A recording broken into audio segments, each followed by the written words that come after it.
Assalamualaikum warahmatullahi wabarakatuh. Selamat siang, perkenalkan kami dari kelompok 2. Kami akan membahas tentang logoterapi. Baik, materi pertama akan disampaikan oleh Saudari Salsabila. Ini saya akan menjelaskan tentang sejarah logoterapi. Frankl lahir pada tahun 1905 sampai 1997, berasal dari kota Vienna. Austria merupakan pendiri dari mazhab ketiga, yaitu aliran logoterapi.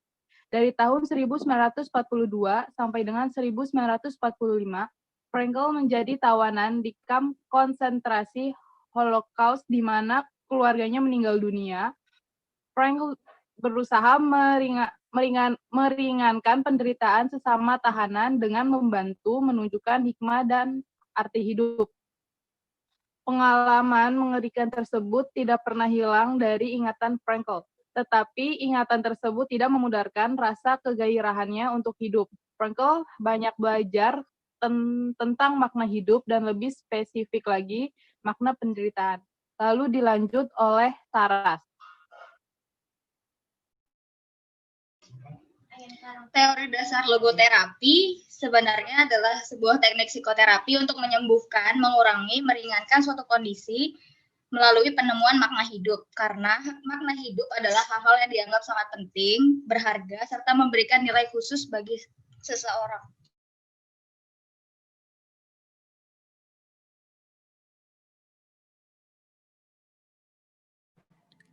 Baik, materi selanjutnya akan disampaikan oleh saya, yaitu teknik psikoterapi logoterapi. Dalam logoterapi, terdapat fenomena klinis yang disebut anticipatory anxiety, yakni kecemasan yang ditimbulkan oleh antisipasi individu terhadap suatu situasi yang ditakutkannya. Terdapat 3 pola reaksi yang digunakan individu untuk mengatasi kecemasan antisipatorinya. Yang pertama itu adalah fight from fear, fight against obsession, and fight for something. Dari pola tersebut, Frankl mengembangkan teknik-teknik seperti paradoxical intention, the reflection, dan medical ministry. Baik, yang paradoxical intention ini merupakan teknik yang memanfaatkan rasa humor klien untuk mengubah sikap penderita yang semulanya serba takut menjadi akrab dengan objek atau situasi yang justru ditakutinya dengan memandang segi-segi humor dari keluhannya. Kemudian ada di reflection. Teknik ini memanfaatkan kemampuan transendensi klien untuk berupaya keluar dan membebaskan diri dari kondisi klien. Kemudian, yang medical ministry, yaitu dalam logoterapi terdapat pula kasus-kasus di mana yang diperlukan sama sekali bukan terapi, melainkan sesuatu yang lain, seperti bimbingan rohani. Baik, materi selanjutnya akan disampaikan oleh Saudari Revi Chandra Dewi.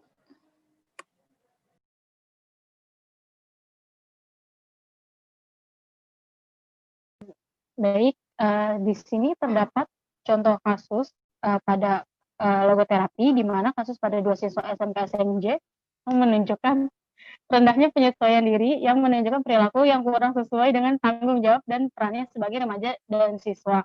Di mana pada kasus 2 siswa SMK SMJ ini diakibatkan perceraian kedua orang tuanya, di mana JM yang memiliki perasaan kecewa terhadap kondisi keluarga pasca perceraian membuat JM itu menggunakan berbagai reaksi bertahan seperti represi, proyeksi, dan berbagai penolakan, sehingga JM ini semakin jauh dari persepsi yang akurat terhadap realita. Dan JM ini sebenarnya memiliki semangat untuk hidup dan membina relasi, namun dia belum dapat memaknai kehidupannya. Sementara pada GR cenderung menolak kenyataan bahwa ibunya meninggalkan dirinya dengan cara melakukan hal yang mengingatkan kebersamaan dirinya dengan ibunya, antara lain seperti bermain game di komputer. Dan GR ini menyalahkan ayahnya atas kepergian ibunya yang meninggalkan dirinya. Lalu hal ini juga membuat GR tidak menyadari realita mengenai potensi, kewajiban, dan tanggung jawab sebagai anak sulung, sebagai siswa, dan sebagai remaja.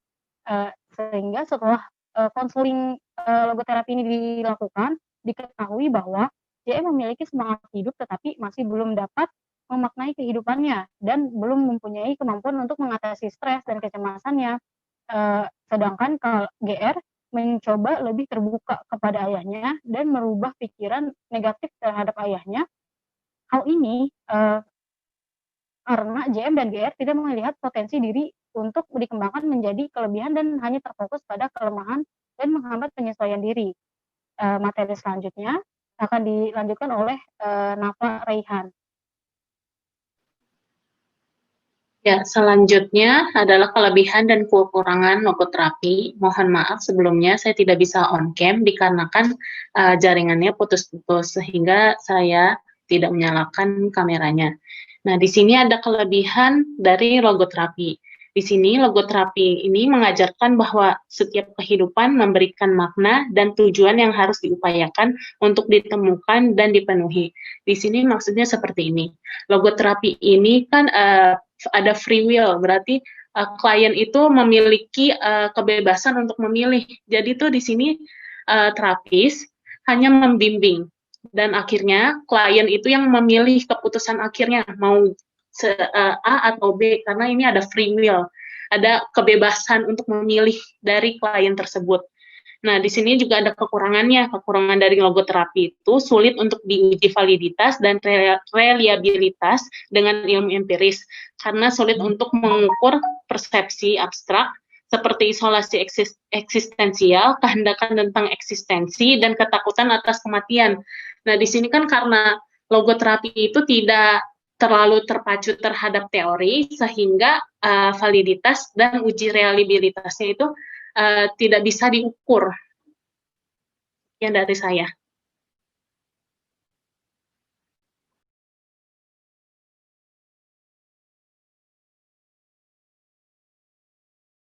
Baik, penyampaian materi dari kelompok kami sudah selesai. Sekian dan terima kasih. Wassalamualaikum warahmatullahi wabarakatuh. Selamat siang semua.